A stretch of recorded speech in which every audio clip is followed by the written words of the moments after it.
जय हिंद जय भारत दोस्तों, आपके अपने YouTube चैनल इंग्लिश मेट में बहुत बहुत स्वागत है। और मैं आकाशदीप सराठे।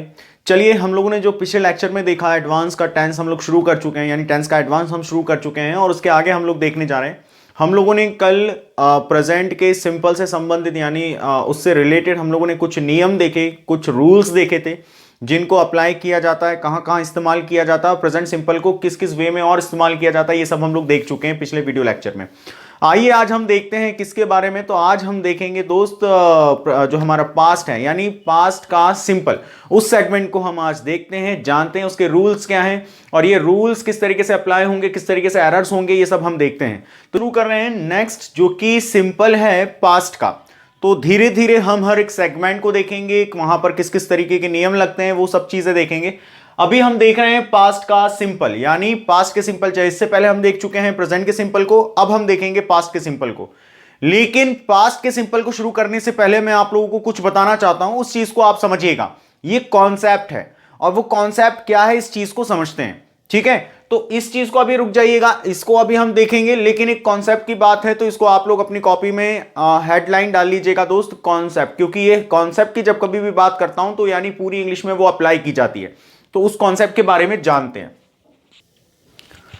तो दोस्त कॉन्सेप्ट ये है, आपको पहले ये इससे संबंधित नहीं है, ये पास्ट सिंपल से रिलेटेड नहीं है, ये पूरा कॉन्सेप्ट है जो पूरे इंग्लिश ग्रामर में लगता है।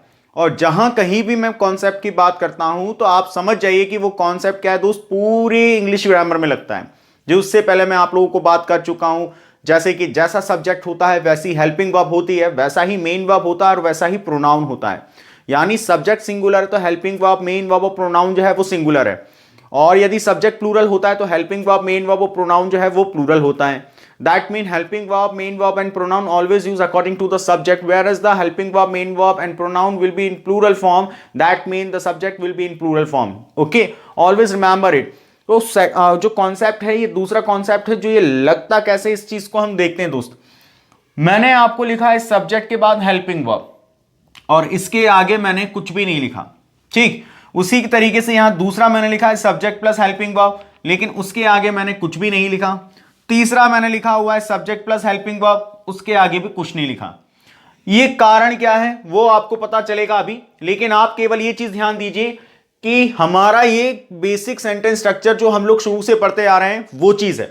अब कॉन्सेप्ट क्या है, कॉन्सेप्ट ये है दोस्त कि जब कभी भी आपको वाक्य की पहचान करनी है कि ये वाक्य किस में है और आगे ये पूरा वाक्य किस में होना चाहिए, तो हमें उसकी हेल्पिंग वर्ब और मेन वर्ब को देखना है। हेल्पिंग वर्ब जैसे कि was, were, had, did, verb की सेकंड फॉर्म या कुड हो या माइट हो। कहने का अर्थ है यदि हेल्पिंग वर्ब हमारी क्या हो, पास्ट की हो। कैसी हो, पास्ट की हो। तो पूरा सेंटेंस किसमें होना चाहिए दोस्त, पूरा सेंटेंस आपका बनेगा दोस्त पास्ट में। यह चीज हमेशा ध्यान रखें, पूरा सेंटेंस पास्ट में होना चाहिए। यदि आपको पहचानना है, आपको यह पता करना है कि सेंटेंस पूरा किसमें होना चाहिए, एरर कैसे फाइंड आउट हो, तो हमेशा ध्यान रखना जब कभी भी आप सेंटेंस बनाते हैं तो कॉन्सेप्ट या रूल ये कहता है कि आपको पहचान पहले किससे लगती है, हेल्पिंग वर्ब से। तो हेल्पिंग वर्ब से आपको पता चल गया कि जो हेल्पिंग वर्ब है वो है पास्ट की, तो यह चीज हमेशा ध्यान रखना कि पूरा सेंटेंस पास्ट में होगा। अगर यहां पर कभी आगे आपको विल का इस्तेमाल करता हुआ दिख जाए, कोई शैल का इस्तेमाल करता हुआ दिख जाए, कोई या तो इज एम आर का किसी ने हेल्पिंग वर्ब का इस्तेमाल किया है, तो ये दोस्त गलत है, क्योंकि ये फ्यूचर का है और ये प्रेजेंट का है। चूंकि हम लोगों ने देखा है कि हेल्पिंग वर्ब जो है हमारी किसमें दोस्त, पास्ट में है, तो पूरा सेंटेंस किसमें होना चाहिए, पास्ट में होना चाहिए। कहने का मतलब पास्ट में चारों सेगमेंट में कोई सा भी हो सकता है, लेकिन ये विल, शैल, प्रेजेंट और फ्यूचर कभी नहीं होगा।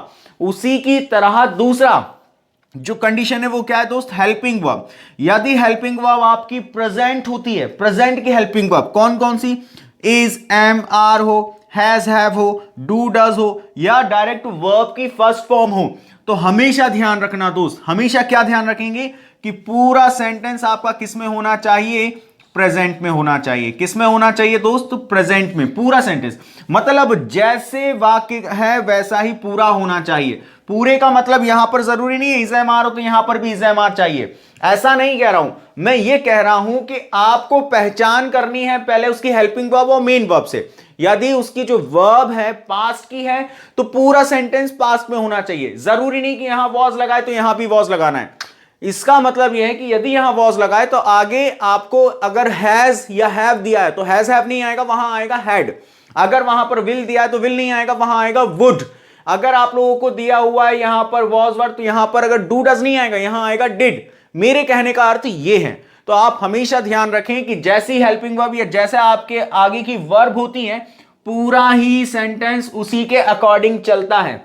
यदि वर्ब आपकी पास्ट है तो पूरा सेंटेंस पास्ट में होगा, यदि आपकी वर्ब प्रेजेंट में है तो पूरा सेंटेंस प्रेजेंट में होगा, और यदि आपकी वर्ब फ्यूचर में है, फ्यूचर के हमारी हेल्पिंग वर्ब क्या है? विल या शैल, विल हैव और शैल हैव। यदि आपका पूरा सेंटेंस जो है आपका जो वर्ब है आपकी वो फ्यूचर में है तो पूरा जितना भी सेंटेंस आगे बनेगा वो केवल और केवल फ्यूचर में ही बनेगा। ये चीज हमेशा ध्यान रखें, इसे जरूर नोट डाउन कीजिएगा और हेडिंग में ये डालिएगा कि ये कॉन्सेप्ट है। ठीक है दोस्त, तो ये कॉन्सेप्ट था, हमेशा ध्यान रखें। अगर आपको सेंटेंस की पहचान करनी है कि भाई आगे जाके सेंटेंस किस में होना चाहिए और एरर फाइंड आउट करना है तो आपको सबसे शुरू में ये ध्यान रखना है कि जो उसमें हेल्पिंग वर्ब या मेन वर्ब यानी कह लो कि वर्ब अगर जैसे भी इस्तेमाल की गई हो, अगर पास्ट की है तो पूरा सेंटेंस किस में होना चाहिए दोस्त? पास्ट में। और यदि अगर प्रेजेंट में है तो पूरा सेंटेंस किस में होना चाहिए? प्रेजेंट में। और यदि आपकी हेल्पिंग वर्ब या मेन वर्ब यानी कि वर्ब आपकी फ्यूचर में तो पूरा सेंटेंस किस में होना चाहिए? फ्यूचर में। ये कॉन्सेप्ट बहुत इंपॉर्टेंट है, इसको लिखिएगा जरूर कॉन्सेप्ट को। अब हम पढ़ेंगे पास्ट के सिंपल को। ठीक है दोस्तों,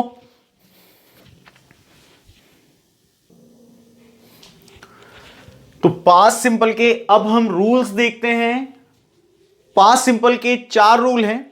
पहले मैं आपको 3 रूल के बारे में डिस्कस बताता हूं और उसके बाद हम लोग देखेंगे चौथा रूल, क्योंकि यहां पर स्पेस नहीं है इस वजह से मैंने केवल 3 रूल ही बताए आपको। तो पास्ट सिंपल का इस्तेमाल पास्ट के हैबिट्स को शो करने के लिए या आपने पास्ट में किसी काम को किया है उसको बताने के लिए किया जाता है। ये मैंने टेंस के बेसिक लेक्चर्स में बताए हैं। पहला रूल ये कहता है कि जब कभी भी आप पास्ट के सिंपल का इस्तेमाल करते हैं, whenever you use the segment of past simple then you have to use these particular words with that segment। हमेशा ये ध्यान रखें कि जब कभी भी आप पास्ट के सिंपल सेगमेंट का इस्तेमाल करते हैं, और पास्ट के सिंपल सेगमेंट में जो स्ट्रक्चर है वो क्या होता है? सब्जेक्ट, सब्जेक्ट के बाद वो आपकी सेकंड फॉर्म और सेकंड फॉर्म के बाद आता है ऑब्जेक्ट। तो जब कभी भी पास्ट के सिंपल को आप इस्तेमाल करते हैं तो इन वर्ड्स का इस्तेमाल करें, और इन वर्ड्स का इस्तेमाल हमेशा आप वाक्य के अंत में कीजिएगा। ये मैं आपको एक इंपॉर्टेंट चीज बता रहा हूं। ये कौन कौन से समय? तो दोस्त ये पास्ट सिंपल जो है हमारा कौन सा सेगमेंट है जो पास्ट के बारे में बताता है, तो ऑब्वियसली इसके साथ जो समय लगेंगे वो भी पास्ट वाले लगेंगे। आइए देखते हैं पहला रूल क्या कहता है कि इन शब्दों का इस्तेमाल पास्ट के सिंपल के साथ करना अनिवार्य है। ठीक है, अब जैसे कि यस्टरडे यानी बीते हुए समय को, बीते हुए कल को कहा जाता है यस्टरडे। लास्ट डे, उसी को लास्ट डे दूसरे शब्दों में कहा जाता है यानी पिछला दिन। द प्रीवियस डे, उसी दिन को कहा जाता है जो कल बीत चुका है उसको प्रीवियस डे भी कहा जाता है। लेकिन जब कभी भी आप प्रीवियस डे लिखते हैं तो उसके साथ आपको द का इस्तेमाल करना जरूरी है। उसके बाद द डे बिफोर यस्टरडे यानी बीता हुआ परसों, उसे कहा जाता है द डे बिफोर यस्टरडे। लेकिन यहां पर भी आपको द का इस्तेमाल करना बहुत ज्यादा जरूरी है। और इनके साथ आप हमेशा ध्यान रखें पास्ट के टाइम को इस्तेमाल करें, लेकिन केवल 2, या तो ईयर, लेकिन कौन सा ईयर होना चाहिए? जो बीत चुका है, जो साल बीत चुका है उसको इनके साथ। दूसरा मंथ, जो महीने जो है बीत चुके हैं उनके नाम को आप इनके साथ इस्तेमाल करें। ठीक है, ये चीज यानी ये शब्द है जो है इनका इस्तेमाल किया जाएगा केवल और केवल पास्ट के सिंपल सेगमेंट में। हमेशा ये चीज ध्यान रखिएगा और ये जरूरी है। और केवल ये उसी के साथ लगते हैं, दूसरे और सेगमेंट के साथ कभी भी नहीं लगते। ना पास्ट के कॉन्टिन्यूस के साथ लगेंगे ये शब्द, ना ही पास्ट के परफेक्ट में लगेंगे और ना ही पास्ट परफेक्ट कॉन्टिन्यूस में लगेंगे। केवल और केवल ये शब्द जो हैं आपके पास्ट के सिंपल में लगेंगे, पहली चीज। दूसरा रूल ये कहता है, जो मैंने अभी आपको कॉन्सेप्ट के बारे में जस्ट थोड़ी देर पहले बताया था, और वो क्या था, वो ये था दोस्त कि जब कभी भी आपको पहचान करनी है कि पूरा वाक्य आगे किस में होना चाहिए, तो आपको उसकी वर्ब पर नजर मारनी है, और वर्ब यदि पास्ट की है तो पूरा सेंटेंस किस में होना चाहिए दोस्त, तो पूरा सेंटेंस आपका होना चाहिए पास्ट में। ये चीज आप हमेशा ध्यान रखें। क्लियर है? तो हमेशा ये ध्यान रखना है। और रूल नंबर सेकंड ये कहता है कि आपको पूरा सेंटेंस पास्ट में कब रखना है, जब आपकी जो वर्ब है वो पास्ट में है। और मैंने पूरे कॉन्सेप्ट के बारे में बात बता चुका हूं। आई थिंक ये चीज आपको क्लियर होगी कि हेल्पिंग वर्ब या मेन वर्ब या किस तरीके के पास्ट होंगे जिससे कि पूरा पास्ट होगा। क्लियर है? उसके बाद तीसरा रूल ये कहता है कि जब कभी भी वाक्य की शुरुआत किससे हो दोस्त, तो वाक्य की शुरुआत it is time, it is about time, it is opportune time और इट इज हाई टाइम। ये चारों के चारों का अर्थ क्या होता है, तो चारों के चारों का अर्थ होता है बहुत वक्त हो गया या बहुत समय हो गया। इन चारों का अर्थ ये है। और ये हैं क्या, तो ये हैं दोस्त हमारी इडियम्स। ये चीज ध्यान रखिएगा, ये हमारे इडियम्स, इडियम्स को हिंदी में मुहावरे कहा जाता है। तो ये मुहावरे हैं। यदि जब कभी भी वाक्य की शुरुआत इन चार मुहावरों से होती है, तो उसके बाद वाक्य जो होना चाहिए वो किस में होना चाहिए, सब्जेक्ट प्लस वर्ब की सेकंड फॉर्म प्लस ऑब्जेक्ट, मतलब पास्ट में होना चाहिए। हमेशा ध्यान रखें, इनको आपको याद करना होगा, बहुत आसान है। It is time, it is about time, it is opportune time and it is high time.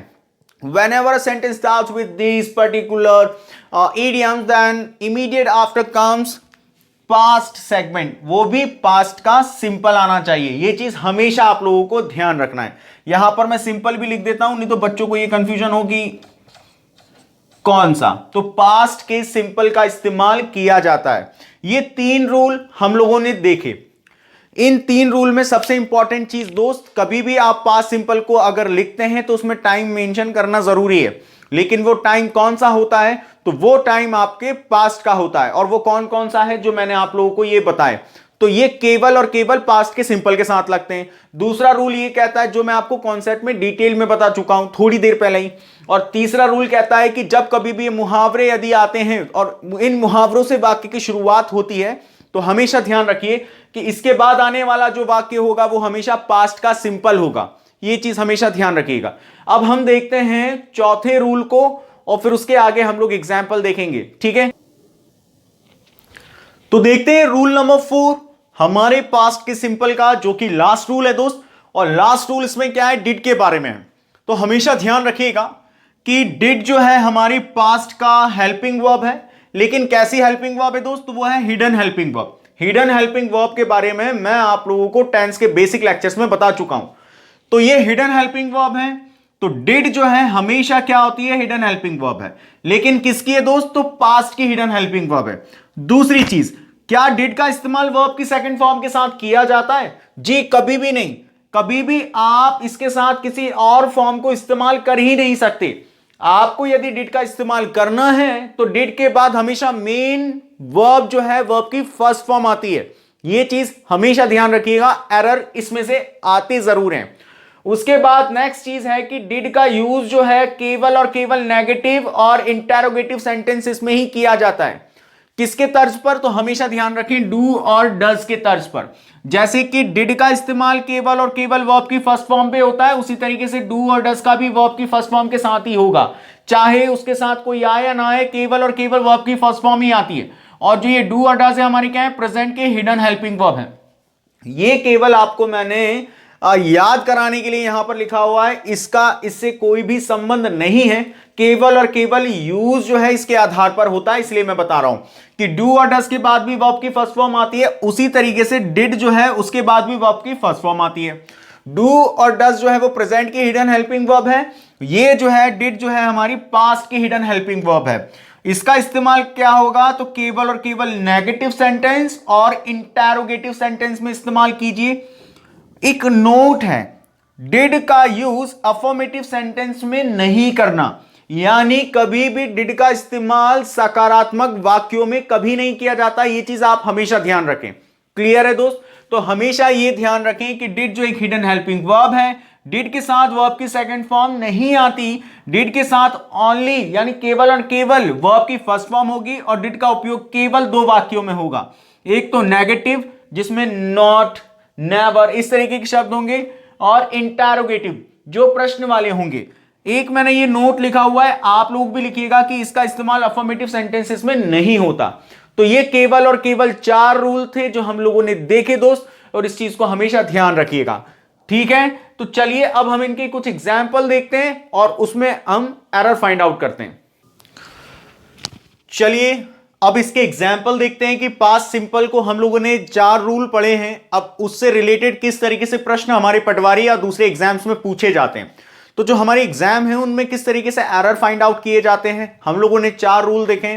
Past simple का हमेशा इस्तेमाल कुछ पास्ट टाइम के साथ किया जाता है, जैसे yesterday, the day before yesterday, the previous day, in last जो भी ईयर होते हैं या लास्ट डे होते हैं, हमेशा इनके साथ किया जाता है। दूसरा रूल हम लोगों ने पढ़ा था कि आपका यदि वर्ब पास्ट में तो पूरा सेंटेंस जो है वो पास्ट में होना चाहिए। और तीसरा हम लोगों ने पढ़ा था कि जब कभी भी सेंटेंस की शुरुआत it is time, it is about time, it is high time, it is opportune time से हो तो जस्ट इसके बाद केवल और केवल पास्ट सिंपल सेगमेंट का ही इस्तेमाल किया जाता है, और ये सब आपके मुहावरे थे। और चौथा रूल हम लोगों ने देखा था डिड के बारे में, जो कि हिडन हेल्पिंग वर्ब थे, और हिडन हेल्पिंग वर्ब डिड जो होता है वो पास्ट की होती है, और पास्ट के बाद आपको हमेशा किसका इस्तेमाल करना है दोस्तों, वर्ब की फर्स्ट फॉर्म का इस्तेमाल करना है, और केवल नेगेटिव और इंटरोगेटिव सेंटेंसेस में ही डिड का इस्तेमाल किया जाता है।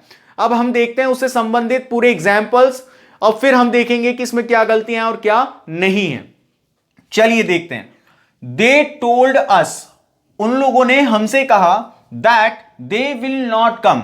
अब जब हम लोगों ने एक रूल देखा था दोस्त, वो क्या था कि जब कभी भी आपकी जो वर्ब है, चाहे वो हेल्पिंग वर्ब हो या मेन वर्ब हो, अब यहां तो जो है हमारी वर्ब कौन से फॉर्म की है, सेकंड फॉर्म की आ रही है, तो पूरा सेंटेंस जो होना चाहिए वो हमारा क्या होना चाहिए था दोस्त, पूरा पास्ट में होना चाहिए था। लेकिन देखिए यहां पर सब्जेक्ट के बाद कौन आ रहा है, विल आ रहा है, जो कि क्या है दोस्त, गलत है।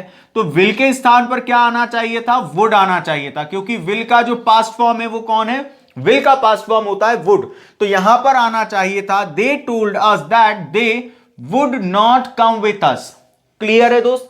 उसके बाद सेकंड एग्जांपल हम लोग देखते हैं, रिसेंटली, ये शब्द लिखा हुआ है, रिसेंटली लगा हुआ है, और जो ये वर्ड है या तो आगे आप लगा लीजिए कॉमा करके, या फिर सबसे लास्ट में लगाइए लेकिन विदाउट कॉमा, ठीक है। अगर आप आगे लगाते हैं तो कॉमा लगाना है, और अगर आप इसे आगे ना लगाएं तो फिर लास्ट में कॉमा नहीं लगाना है। तो रिसेंटली यानी हाल फिलहाल, अभी a new topic started in our class, हमारी क्लास में नया टॉपिक शुरू हुआ है। जैसे कि ये सेंटेंस आप देख पा रहे हैं, ये हमारा न्यू टॉपिक जो है क्या, ये सब्जेक्ट है। अब सब्जेक्ट के बाद यहां पर क्या आ गई दोस्त, वर्ब की सेकंड फॉर्म, और उसके बाद इन आवर क्लास क्या हो गया, हमारा ऑब्जेक्ट। और जैसे कि आप लोगों को पता है ये है हमारे पास्ट का सिंपल, और पास्ट के सिंपल में इस तरीके के शब्द तो कोई भी नहीं बताया मैंने आपको, हमने बताया था yesterday, the day before yesterday. तो मतलब गलती कहां है दोस्त, यहां है। तो आपको इस्तेमाल करना होगा यहां पर यस्टरडे, या आप इस्तेमाल कर सकते हैं द प्रीवियस डे, या आप इस्तेमाल कर सकते हैं कोई भी पास्ट के समय को, लेकिन रिसेंटली का इस्तेमाल नहीं किया जाता, क्योंकि रिसेंटली का इस्तेमाल हमेशा प्रेजेंट के परफेक्ट में किया जाता है। ये चीज आपको मैंने अभी बताइए, इसे नोट डाउन कीजिएगा। जो मैंने पास्ट के टाइम बताए थे केवल और केवल वही पास्ट सिंपल में इस्तेमाल किए जाएंगे। तो गलती कहां पर थी, रिसेंटली नहीं आना था, कौन सा शब्द आना था दोस्त, यस्टरडे, या जो मैंने आपको शब्द बताए थे वो आ सकते थे। उसके बाद नेक्स्ट रूल देखते हैं हम, नेक्स्ट एग्जांपल देखते हैं, she did not went there, वो वहां नहीं गई। तो शी तो हो गया हमारा सब्जेक्ट। मैंने आपको कहा था डिड जो है, डिड कभी भी आता है तो हिडन हेल्पिंग वर्ब है। अब ये हिडन हेल्पिंग वर्ब तो है, लेकिन आप देखिए दोस्त, डिड नॉट यानी नेगेटिव में इस्तेमाल किया जाता है, तो जी नेगेटिव में आप इसका इस्तेमाल कर सकते हैं, ये बात सही है। उसके बाद यहां वेंट, वेंट जो है सेकंड फॉर्म है, किसकी सेकंड फॉर्म है दोस्त, गो की, क्योंकि आप देखिए यहां पर गो के बाद सेकंड फॉर्म होती है वेंट, और वेंट के बाद होता है दोस्त गोन। क्लियर है। और ये आपकी V1 है, ये आपकी V2 है, और ये आपकी V3 है। लेकिन रूल ये कहता है कि डिड के बाद हमेशा कौन सा फॉर्म आता है, तो डिड के बाद हमेशा हमारा वर्ब की फर्स्ट फॉर्म आती है, वर्ब की फर्स्ट फॉर्म आती है, लेकिन यहां तो वर्ब की सेकंड फॉर्म आ गई, जो कि गलत है। तो यहां पर क्या आना चाहिए था, डिड नॉट गो देयर।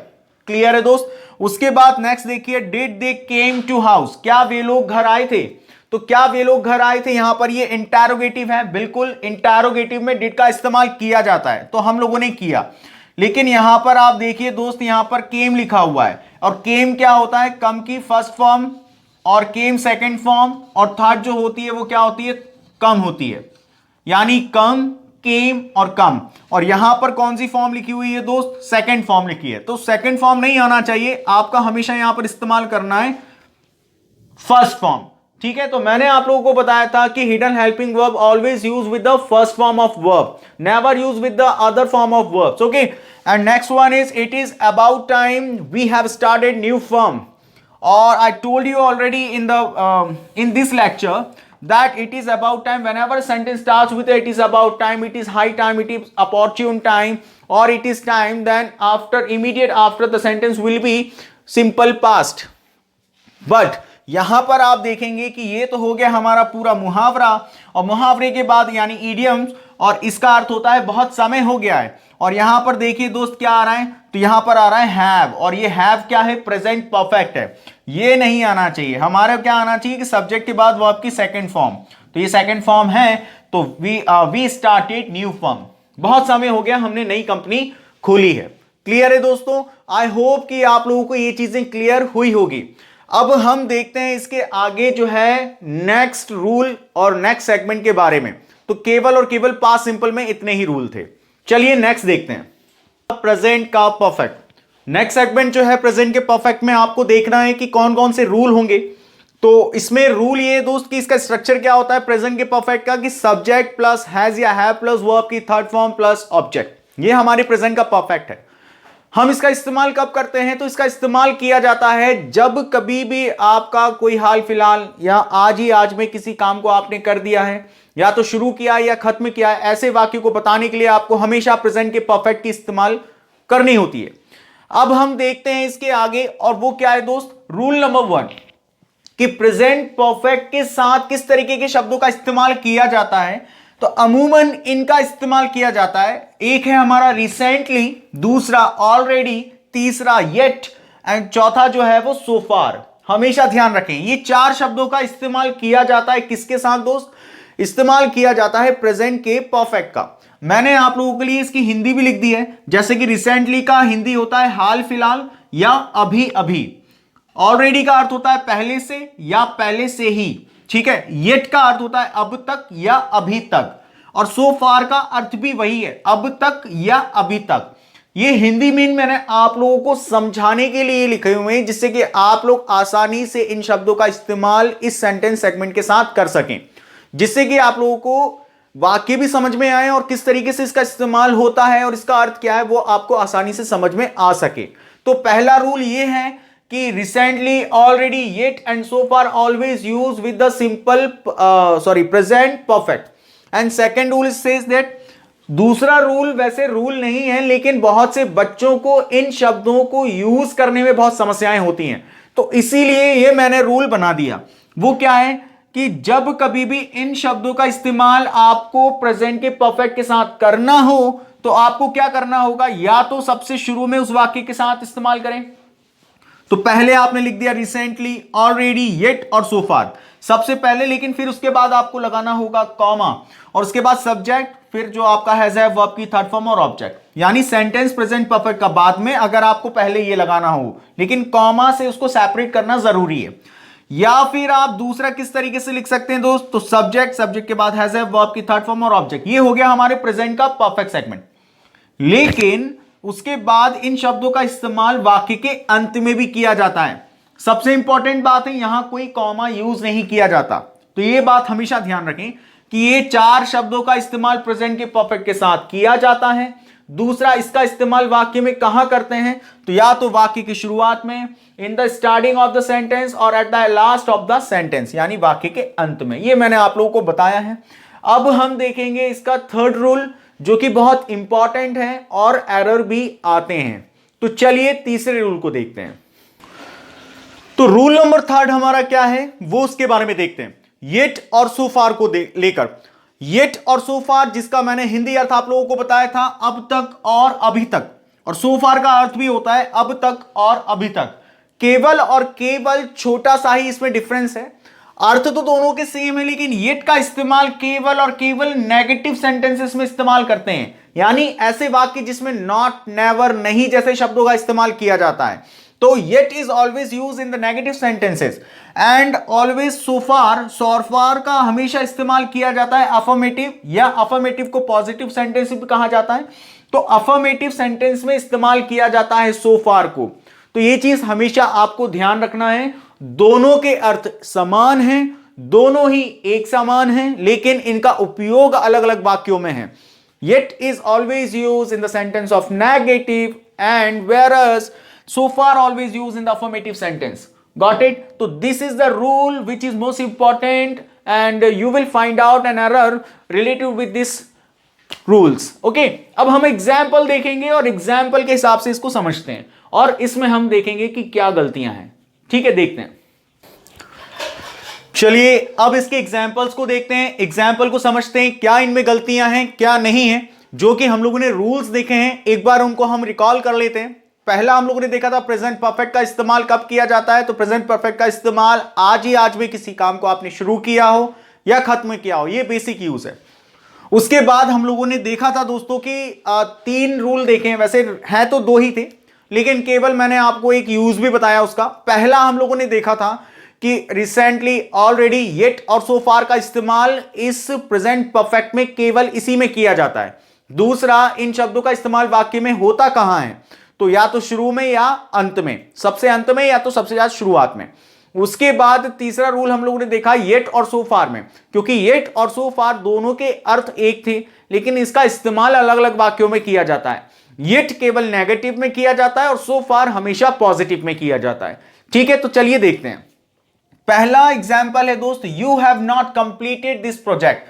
यहां पर दोस्त क्या आ गया है, नॉट आ गया है। ठीक है, you have not completed, not आ गया है, तो ये सेंटेंस कौन सा है हमारा, ये सेंटेंस है हमारा दोस्त नेगेटिव। अब हम लोगों ने देखा था कि नेगेटिव में आपको किसका इस्तेमाल करना है दोस्त, येट का। तो you have not completed this project, तुमने ये प्रोजेक्ट कंप्लीट नहीं किया अभी तक। येट और सो फार का अर्थ होता है अभी तक, लेकिन हम लोगों को नॉट है, तो नॉट के साथ नेगेटिव, नेगेटिव में कौन इस्तेमाल किया जाता है, येट। तो सो फार इसमें नहीं आएगा, कौन आएगा दोस्त, येट आएगा। क्लियर है। उसके बाद they have taken only breakfast yet और सो फार, उन्होंने केवल अभी नाश्ता किया है, अभी तक या अब तक केवल नाश्ता किया है। तो अब तक नाश्ता किया है, तो यहां पर देखिए दोस्त, यहां पर नॉट नहीं है, तो ये हमारा कौन सा सेंटेंस हो गया, ये हो गया हमारा अफर्मेटिव सेंटेंस। कौन सा सेंटेंस है दोस्त, अफर्मेटिव सेंटेंस है। और अफर्मेटिव सेंटेंस में हम किसका इस्तेमाल करते हैं, सो फार का। किस सेंस के लिए, अब तक या अभी तक के लिए। तो they have taken only breakfast yet और सो फार, तो उन्होंने केवल नाश्ता किया है अब तक। तो नाश्ता किया है, येट तो नेगेटिव में आता है, तो येट नहीं आएगा, कौन आएगा दोस्त, सो फार आएगा। क्लियर है ये चीज। उसके बाद तीसरा देखते हैं हम लोग, recently I joined a new job. हम लोगों ने देखा है रिसेंटली, ऑलरेडी, सो फार, येट केवल प्रेजेंट के परफेक्ट में इस्तेमाल होते हैं। लेकिन यहां पर देखिए रिसेंटली का स्थान सही है क्या, जी हां, वाक्य की शुरुआत में या वाक्य के अंत में। और जब कभी भी वाक्य की शुरुआत में इस्तेमाल करते हैं तो इसके बाद क्या आता है दोस्त, कॉमा आना जरूरी है। ठीक है, इसे सेपरेट करने के लिए, तो ठीक है।